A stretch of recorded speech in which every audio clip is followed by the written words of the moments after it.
अस्सलामु अलैकुम वरहमतुल्लाहि वबरकातुहू। अल्हम्दुलिल्लाहि रब्बिल आलमीन अर्रहमानिर रहीम मालिकि यौमिद्दीन इय्याका नअबुदु व इय्याका नस्तईन। हज़रात व सामीईन नाज़रीन, अल्लाह रब्बुल आलमीन का ये हम पर बहुत बड़ा एहसान है कि उस अल्लाह ताला ने हम सब को मुसलमान बनाया, मुसलमानों के घरों में पैदा किया। अल्लाह रब्बुल आलमीन ने हमारी रहनुमाई के लिए अंबिया अलैहिस्सलातु वस्सलाम दुनिया में मबूस फरमाए। उन्होंने हमें हर तरह की हमारी रहनुमाई फरमाई। इसी तरह से हर उस अमल से भी आगाह किया जिस अमल के करने से हम गुमराह हो सकते थे। उन गुमराह वाले आमाल में से एक अमल ये है कि मर्दों का औरतों की तरह मुशाबत करना और औरतों का मर्दों की तरह मुशाबत करना। जैसे हम अगर दुनिया का मुताला करते हैं, दुनिया में देखते हैं, तो मगरब की दुनिया में भी औरतों का लिबास, औरतों का रहना सहना, औरतों की कटिंग, औरतों की वज़ाकता, औरतों का जो मामलात हैं वो सारे के सारे मर्दों की मुशाबत हो रही है। और इसी तरह से मर्दों के जो हैं वो औरतों की तरह कर रहे हैं। लेकिन इसी तरह से हमारे मुआशरे में भी बेतहाशा ऐसे मर्द हैं जिनका लिबास औरतों की तरह का, जिनकी चाल ढाल औरतों की तरह की, जिनकी वज़ाकता औरतों की तरह की, जिनके रहने सहने वाले मामलात सारे के सारे औरतों की तरह के। और इसी तरह से हमारे मुआशरे में ऐसी औरतें भी हैं जिनका लिबास, जिनकी वज़ाकता, जिनकी बोल चाल, जिनकी चाल ढाल जो है वो सारे के सारे मर्दों की तरह बनते जा रहे हैं या अपना रहे हैं इस अमल को। इस अमल के बारे में अगर वो मर्द जो औरतों की तरह के अपने मामलात को लेकर आते हैं, उनका लिबास औरतों के स्टाइल का है, उनके लिबास औरतों की तरह के हैं, उनकी गुफ्तगू का अंदाज़ औरतों वाला है, उनका वज़ाकता जो है वो औरतों वाला है, उनको हदीस में मुखन्नस कहा गया है। मुखन्नस ऐसे आदमी को कहा जाता है जिसकी चाल ढाल वज़ाकता गुफ्तगू औरतों की तरह हो। और इसी तरह से मुतरज्जल लफ्ज़ एक इस्तेमाल किया गया है। मुतरज्जिल ऐसी औरतों को कहा जाता है वो औरतें जिनका लिबास, जिनकी वज़ाकता, जिनकी गुफ्तगू, जिनका रहना सहना, जिनका काम, जिनके मामलात सारे के सारे मर्दों की तरह हो रहे हों।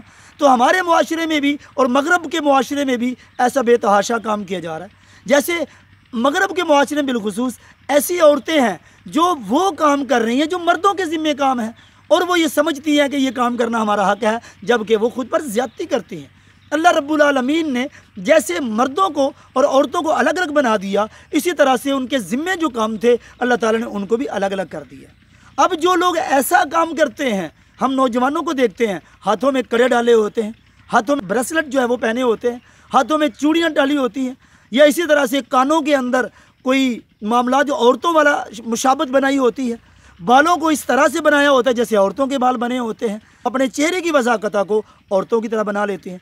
इसी तरह से हम ऐसी औरतों को भी देखते हैं, वो औरतें जो हैं तो औरत है तो मुअन्नस, लेकिन उनकी वज़ाकता मर्दों की तरह है, उनके लिबास मर्दों वाले हैं, उनकी बोलचाल मर्दों वाली है, उनके दोस्त अहबाब मर्द हैं, उनके ताल्लुकात वाले मर्द हैं। अब ये लोग अपने आप को क्यों अल्लाह के नबी सल्लम के अहकामात से दूर रख रहे हैं? हमें ये सोचना चाहिए कि मेरे नबी ने हमें क्या सिखाया। हमारे लिए तो बेहतरीन नमूना लक़द कान लकुम फ़ी रसूलिल्लाहि उस्वतुन हसना, अल्लाह के नबी से बेहतर कोई नमूना नहीं है हमारे लिए। हम उन्हीं के पैरवी करने वाले हैं, उन्हीं की इत्तिबा करने वाले हैं, उन्हीं की इताअत करने वाले हैं। जो उनका हुक्म होगा वही हमारे लिए सबसे बेहतर होगा। तो अल्लाह के नबी सल्लम ने हमें इसके बारे में क्या फ़रमाया?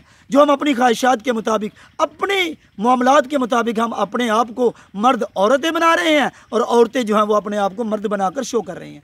अल्लाह के नबी सल्लम क्या फ़रमाते हैं? हज़रत इब्न अब्बास रज़ी अल्लाह ताला अन्हु से हदीस मरवी है कि रसूल सल्लम ने फरमाया, औरतों का हुलिया इख्तियार करने वाले जो मर्द हैं, और इसी तरह से वो औरतें जो मर्दों का हुलिया इख्तियार कर देते हैं, अल्लाह रब्बुल आलमीन ने ऐसी मर्दों और ऐसे औरतों के ऊपर लानत भेजी है।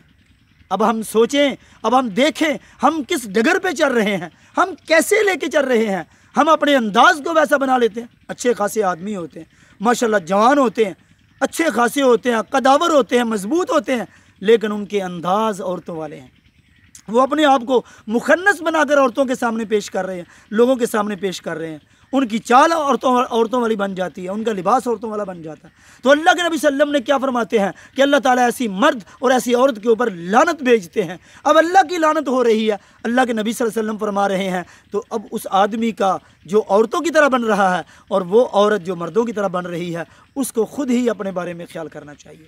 अल्लाह के नबी सल्लम की दूसरी हदीस है, और इसी एक और हदीस में है, रसूल सल्लम ने फरमाया, औरतों की मुशाबत इख्तियार करने वाले और इसी तरह से मर्दों की मुशाबत करने वाले मर्द और औरतों पर अल्लाह रब्बुल आलमीन की लानत है। बुखारी शरीफ के अंदर हदीस मौजूद है। और एक दूसरी रवायत के अंदर हज़रत अबू हुरैरा रज़ी अल्लाह ताला अन्हु से हदीस मरवी है कि रसूल सल्लल्लाहु अलैहि वसल्लम ने फरमाया, उस आदमी पर लानत फरमाई अल्लाह ताला ने, और ऐसी औरत पर भी लानत फरमाई अल्लाह ताला ने जो मर्द औरतों वाला लिबास पहनता है और वो औरत जो मर्दों वाला लिबास पहनती है।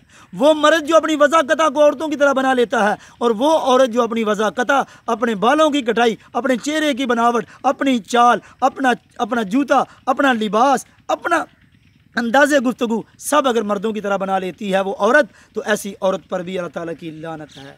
तो मेरे भाइयों, मेरे दोस्तों, बुज़ुर्गों, ये बीमारी, ये बुराई हमारे मुआशरे में आम होती जा रही है। और फिर हम इन मर्दों को मुखन्नस जो हैं, जो औरतों की तरह बने होते हैं, हम फिर ऊपर से एक नया काम हम क्या करते हैं, हम शादी ब्याह पे इनको बुलाते हैं। ये मर्द हजरात होते हैं, मुखन्नस बने हुए हैं, औरतों की ड्रेसिंग है, औरतों की मुशाबत है, हकीकत में वो औरतें नहीं हैं। हम उनको अपने घरों में शादी ब्याह पे बुलाते हैं, वो हमारी औरतों के अंदर बैठकर, हमारी औरतों के अंदर वो नाचते हैं, हमारे घरों में उनके डांस होते हैं, नाचते हैं, हम उनसे इंजॉय करते हैं कि ये हमने लोग बुलाए हैं। लेकिन ये क्यों नहीं सोचते ये आपकी औरतों के अंदर हैं। और इनके बारे में अल्लाह के नबी सल्लल्लाहु अलैहि वसल्लम ने क्या फरमाया, मुखन्नस को कभी भी अपने घर के अंदर दाखिल ना होने दो। मेरे भाइयों, मेरे दोस्तों, बुजुर्गों, अव्वल तो ये इनको सोचना चाहिए, जो मर्द औरतों की तरह बन रहे हैं और जो औरतें अपने आप को मॉडल कह के मर्दों की तरह बनने की कोशिश कर रही हैं, इनको सोचना चाहिए कि अल्लाह के नबी सल्लम फरमाते हैं कि अल्लाह ताला ने इन पर लानत होती है। जिस पर अल्लाह की लानत होगी उस आदमी की इस दुनिया भी तबाह है, आखिरत की दुनिया भी तबाह है। हमें सोचना चाहिए, हमें फ़िक्र करनी चाहिए। अल्लाह ताला से दुआ है, अल्लाह ताला हम सबको ऐसी बुराइयों से बचने की तौफीक इनायत फरमाए। वमा तौफीकी इल्ला बिल्लाह, वस्सलाम।